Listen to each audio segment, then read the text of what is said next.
Everyone, তো কিছুদিন আগে আমি তোমাদেরকে কন্টেন্ট ক্রিয়েটর ও অভিনেত্রী কারিনা কায়সার আর নেই। লিভার সংক্রান্ত জটিলতায় ভারতের চেন্নাইয়ে চিকিৎসাধীন অবস্থায় শুক্রবার দিবাগত রাত 1:30টার দিকে তিনি মারা গেছেন। বিষয়টি নিশ্চিত করেছেন কারিনার বাবা, জাতীয় ফুটবল দলের সাবেক তারকা ফুটবলার কায়সার হামিদ। সামাজিক যোগাযোগ মাধ্যমে দেয়া এক আবেগঘন পোস্টে কায়সার হামিদ লিখেছেন, অত্যন্ত দুঃখের সাথে জানাচ্ছি যে আমার প্রাণপ্রিয় আদরের মেয়ে কারিনা কায়সার একটু আগে চেন্নাইতে চিকিৎসাধীন অবস্থায় আমাদের ছেড়ে ওপারে চলে গেছে।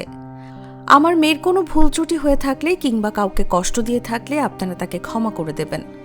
তিনি আরও লেখেন, যারা এই দুঃসময়ে আমার পাশে ছিলেন, দোয়া করেছেন, সহযোগিতা করেছেন, তাদের প্রতি কৃতজ্ঞতা প্রকাশ করছি। দোয়া করবেন সবাই, আল্লাহ তাকে বেহেশত নসিব করুক।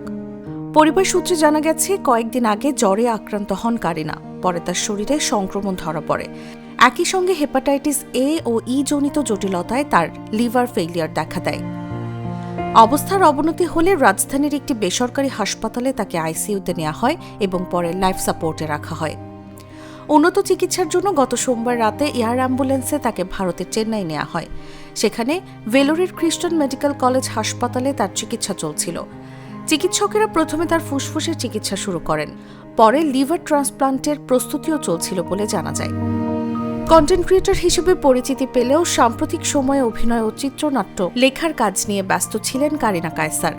তার অকাল মৃত্যুতে সামাজিক মাধ্যমে শোকের ছায়া নেমে এসেছে।